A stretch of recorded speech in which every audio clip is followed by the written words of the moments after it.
Welcome back, everybody, to Waadaplaya retired out concussion sub series. Jos Buttler, what a player! Third 100 in the single season of IPL.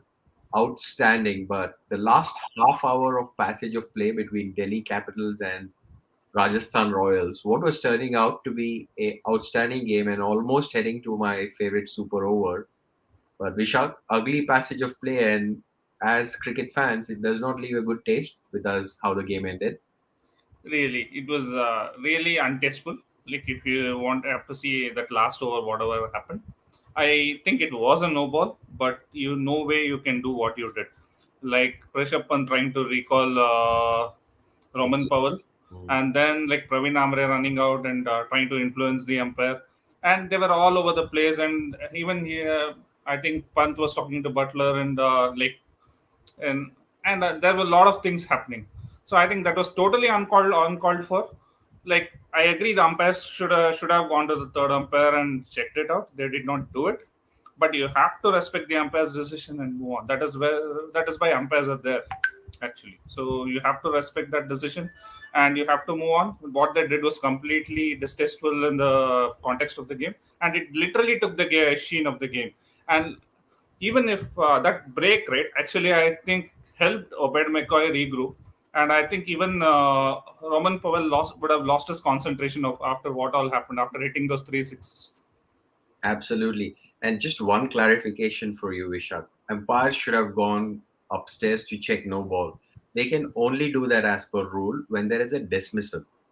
If there is no dismissal, they cannot go upstairs for a waist height no ball, is what the rule book says. So that's one clarity. That's exactly why Nitin Menon and the other umpire took a stand as to why they could not go out. But nevertheless, we were also talking off air when we joined in that there was an event couple of years ago when Dhoni walked in impulsively. Was Yes. that okay? Was that? But all this, all in all, it kind of overshadows the fantastic game. We will talk about that. Yeah. Now, just as a recap from what happened today, right? Rajasthan Royals batted first. Outstanding start between Parikkal and Jos Buttler, who had 100 plus partnership. They ended up coincidentally on April 22nd, 222 for 2 in 20 overs. A massive score from Rajasthan Royals, thanks to that Jos Buttler. And then Delhi Capitals falling short by 15 runs. Robina Powell almost pulled through. So that's the game summary. Now let's start all over from Delhi Capitals bowling. If you then rewind back what happened, whether they are fielding, bowling, or catches, they looked all over the place. The players were yelling at each other, catches being dropped, dolly bowling, bringing Lalit Yadav and he's bowling half trackers or half volleys to Jos Buttler. So they look completely out of sorts. Is it because Ponting not there, or what is going on with Delhi Capitals, Vishal? I think the initial few overs, right, I think they bowled pretty well in the power play. If you see, I think Jos Butler was kept quiet. I think Devdutt Padikkal was the one who took charge in the power play. They didn't even look like getting to 6 overs, 43 at once, 43 or 45, whatever they got it. They didn't even look at getting to that at one stage, except for the sixth over, which was shambles bowled by Mustafizur Rahman, I guess. It was a bad over, and they just got to that score kind of. I think the first five overs it was good, and even if you look at Lalit Yadav, I think in the power play he bowled a couple of good overs, and even his third over was pretty good.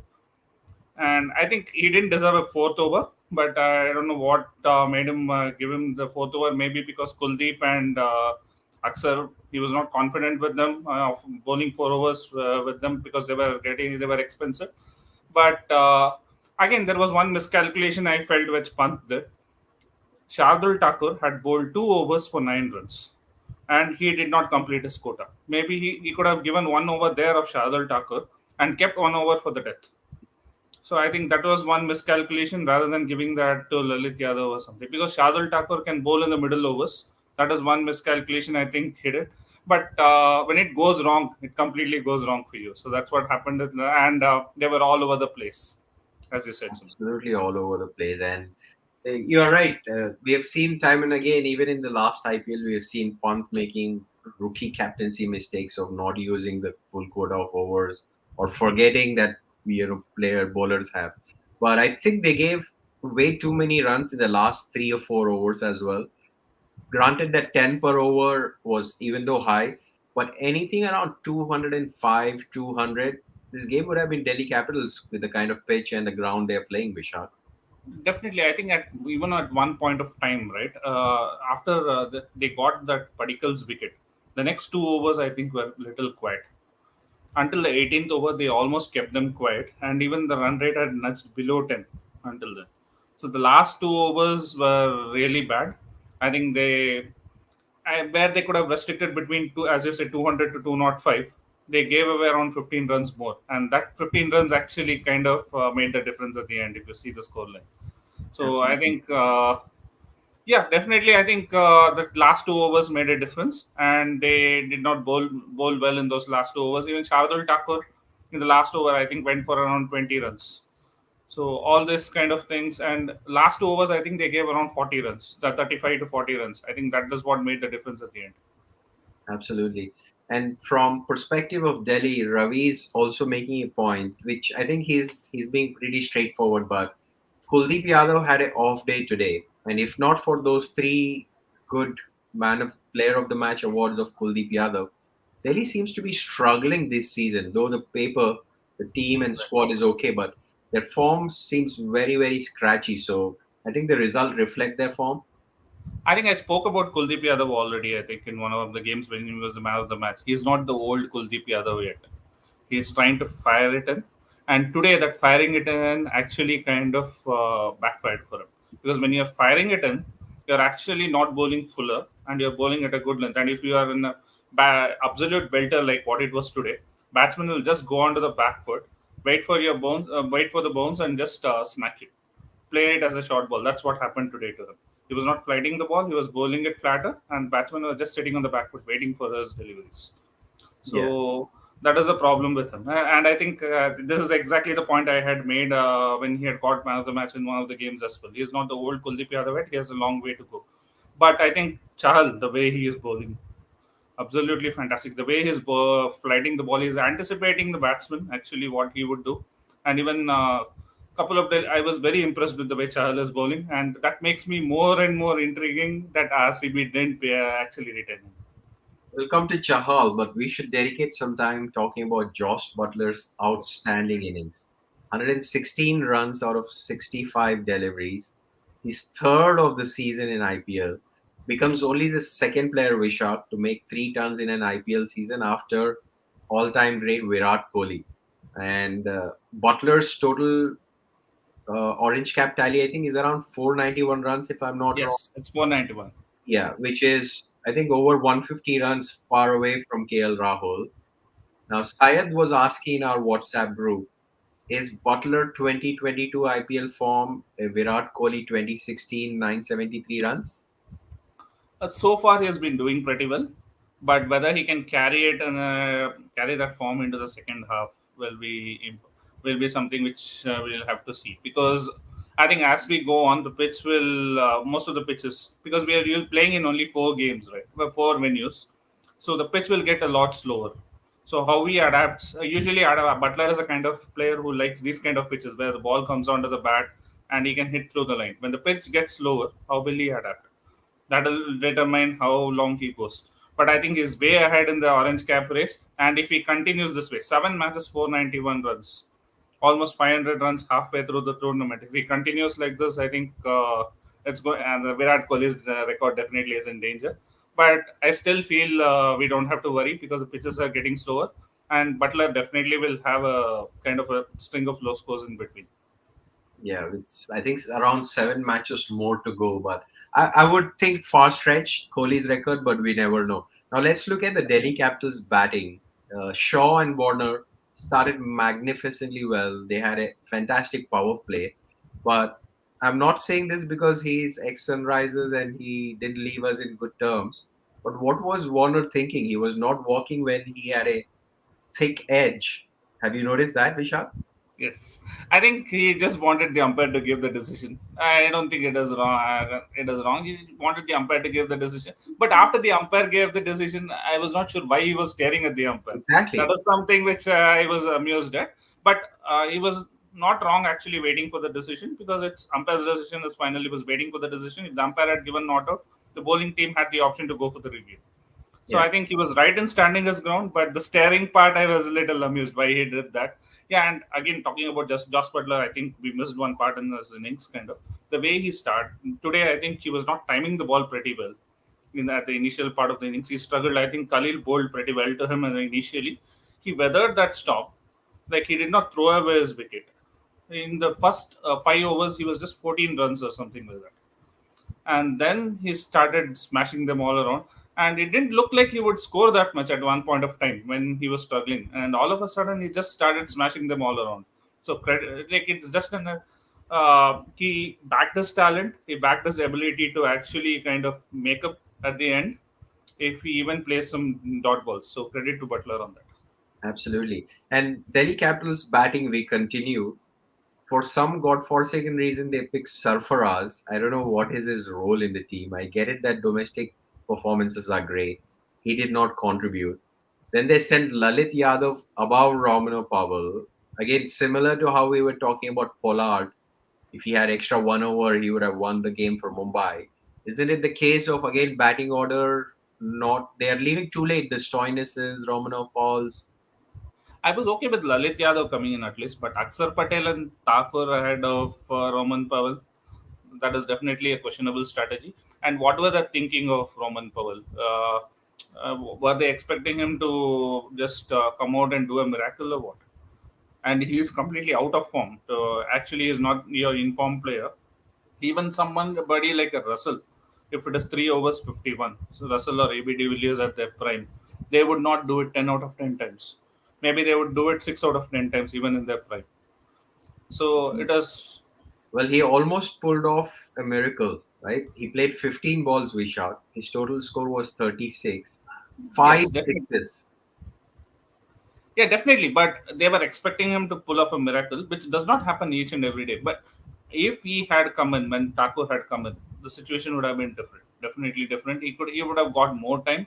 And definitely, like we have to give credit to that 19th over bowled by Prasidh Krishna. Yeah. I don't know what Lalit Yadav was thinking, playing the same shot over and over again. Out, and the strategy was pretty clear that Prasidh Krishna was coming around the wicket and trying to bowl outside off stump, and he was aiming at square like all the three balls which he faced. I don't know what kind of strategy was that. He didn't have. He had only one shot in mind. Square leg was empty, so I'm going there. He didn't have a plan B that I can hit it through the covers or something like that. So I Yeah. think that was horrible batting in those three balls. And to put things in context and perspective for our viewers and listeners, in a 400-run game in 40 overs, Prasidh Krishna bowled 24 balls and he gave 22 runs and he took 3 wickets. That's 5.5 runs an over. Outstanding control. A couple of questions coming through. Again, we are talking a lot about World Cup squad and there's a lot of population. And Prasidh Krishna, if I'm not wrong, was in the squad for last year's T20 World Cup. Is he going to be the 2022 World Cup squad? I think it's too far fetched a thought to talk about it right now. If you look at 7 matches, he has performed in only one game so far.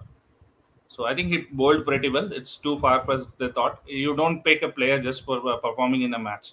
Kind of, he did pretty well today. Maybe we'll have to see how he goes forward and how his form is.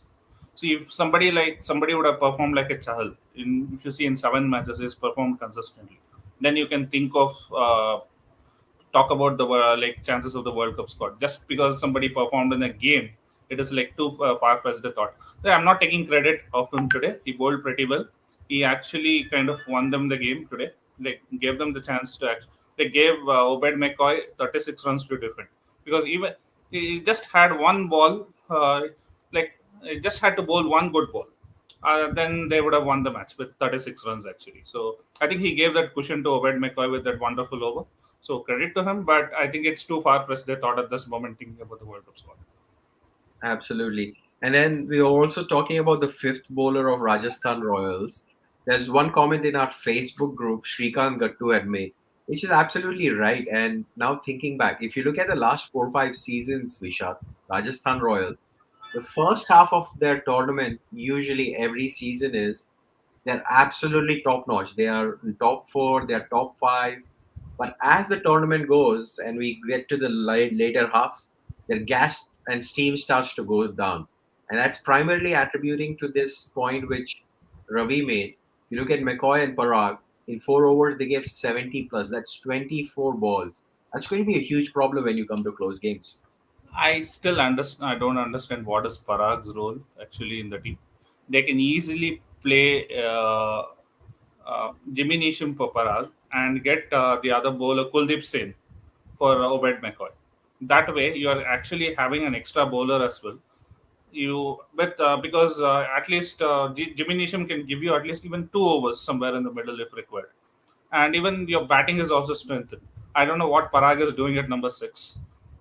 He doesn't give you that, and Jimmy Neesham definitely is a big hitter as well. So I think they should actually look at that option. I don't know what the think tank is thinking about Parag here. He is, like to put it in Sanjay Manjarekar's words, he is just a bits and pieces player.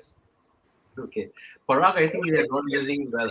And we got Mithun joining in from Vancouver. Mithun, why don't we get your reactions about what do you think about the last 2 overs of passage of play, DC versus Rajasthan Royals?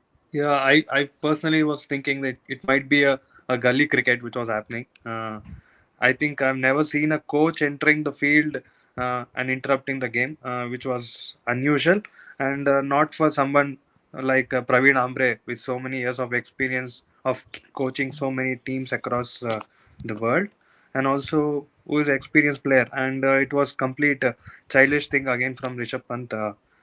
He showed his inexperienced as a captain, as a player. Yeah. Yeah. And from performance of Rajasthan Royals and Jos Buttler, do you think they are worthy winners and where they are in the table? Mithun, we are also talking about how they usually start well in the Hmm. tournament and Hmm. then they fizzle down. So do you feel that this year they have in them to go all the way through at least to playoffs? Definitely, Suman. So they are one of the underdogs. Not many people predict them to go long way, but they prove that they are the real match winners on their day. And today's result is all about that because if you see most of the teams who have won, it's all chasing. And Rajasthan is one of the team which has won more games in setting the after setting the target. So defending the target, they have been doing really well.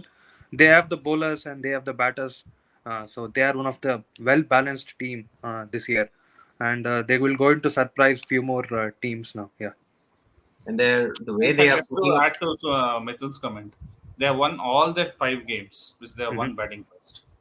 Oh Yeah. So wow. I think so. It is they actually Sanju Samson has lost the toss 6 times out of the Hmm. 7 matches he has played, Hmm. and they have won 5 games out of it after batting first.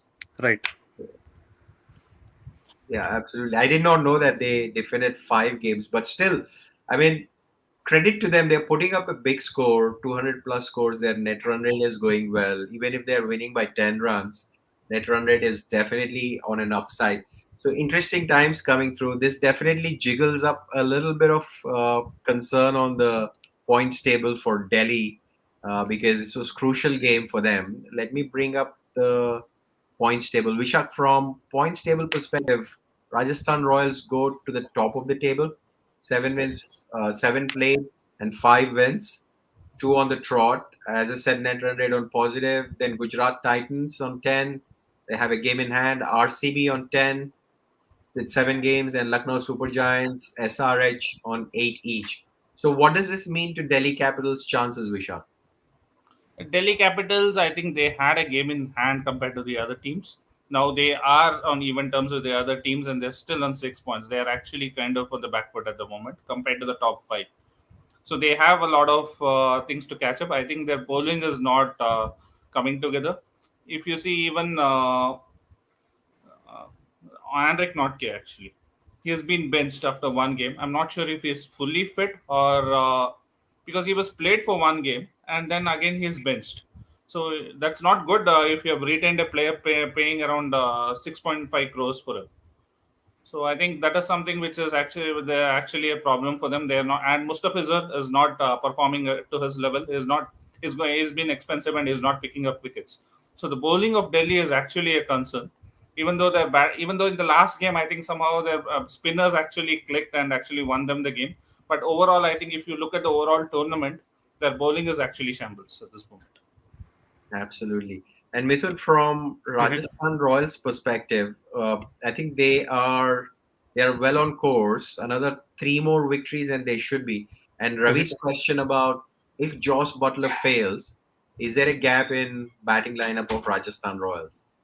No, no, Suman. So it might, if you think it's not just Butler who is scoring, and it's now Devdutt Padikkal is also scoring. Sanju Samson has been consistently scoring runs. So they are not just dependent on Butler, but just that they are not, the others are not getting much opportunity. That's that. But they have a balanced team. But now the points table is becoming so interesting that one more win, even CSK will start to think that they have an opportunity with 6 points, because all the other teams are all linked at 6 points now. So it would be interesting race for the fourth place now. Yeah. Yeah, absolutely. And And just there, to add to what Ravi has said, right? I kind of partly agree with him because Padikkal has actually just played one game now. He's got just 150 in 7 games. Not sure if he can be consistent. If they can pick up the first 2 wickets initially, the opposition, right? Butler and Padikkal, and I think get the middle order exposed. And Hetmeyer is some. If they get Hetmeyer early, it'll be interesting to see how they respond because they're getting starts at the moment. Where they are having that platform, and they just have to come and go hard and just build on that platform. And if you don't get that platform, how will the Zara team respond? That will be something which will be interesting to watch for me. very interesting times. Yeah. So for now, Rajasthan Royals can rest up. Player of the match is Jos Buttler, who is in ridiculously good form. So switching to Super Saturday, which is again double-headed Saturday. First game is between Gujarat Titans and Kolkata Knight Riders, and the second game is a biggie. And Ajay Peak has already stopped talking to me. It's Sunrisers versus RCB. So what can we expect, Mithun, from both the games from tomorrow? So I expect that, Gujarat to win the first one, and then by default it's going to be RCB in the second one. Okay. Results are predictable. So it's going to Tomorrow's be, sport will be interesting. Yeah. yeah. Second one is interesting for SRH point of view because they need that win, because the gap is closing between the fifth place and the fourth place now. So they have to win the next game and try to increase that gap. Otherwise, it's going to be difficult for the fourth place with Lucknow Super Giants closely going into the fourth. So SRH have to do that important win, but with the form in which RCB are in, I think they're going to win tomorrow. And Vishak, tomorrow's and Sunday's games are going to probably decide, is it going to be continuing to be an eight team tournament or 6 team tournament? Is that fair? I would, yeah, but it's already 9 at this point of time, 9 team tournament. So let's see how things go. But as Mithun mentioned, I would back Mithun. I would back Gujarat Titans for the first game. The second game is going to be interesting. Both the teams are in good form. The thing is, both the teams are coming off a winning streak. So it'll be a very good game according to me. But hopefully, I would want RCB to win and just carry on the winning momentum and move top the table. Should be a good game, irrespective of who wins. It should be definitely a good Saturday to have a pot on. Excellent. Umran Malik and Virat Kohli's contest will be, There are a yeah. lot of matchups. There are a lot of matchups in RCB versus Sunrisers. Bhuvi will have a point to prove as well. Kane Williamson Bhuvi is, versus Virat Kohli is a contest. Bhuvi has picked up Virat Kohli multiple times, so yeah, that will Mhm. be a big contest. and Kane Williamson is due big score, right? And Nicholas Puran is due big score. Virat Kohli is due big score. There's a lot. Anuj Rawat, if he gets a chance, will be exciting to see. Dinesh Karthik will be back on the show, who's the new Apad Bandava ABD for RCB. So there's a lot to look forward for tomorrow. Excellent. Ravi, Anil, and whoever else engaged, thank you so much. Mithun, sorry that we shared the StreamYard link late for you, but thanks for hopping on. Vishak, appreciate as usual. Outside of that last 2 hours play, I think it was a pretty decently contested game. 400 runs. What else can people ask for if they're going to the ground? But lots to look forward to. There's a lot coming up in IPL. Thanks for watching and see you tomorrow. Thanks, guys. Yeah. Bye bye. Thanks, everyone.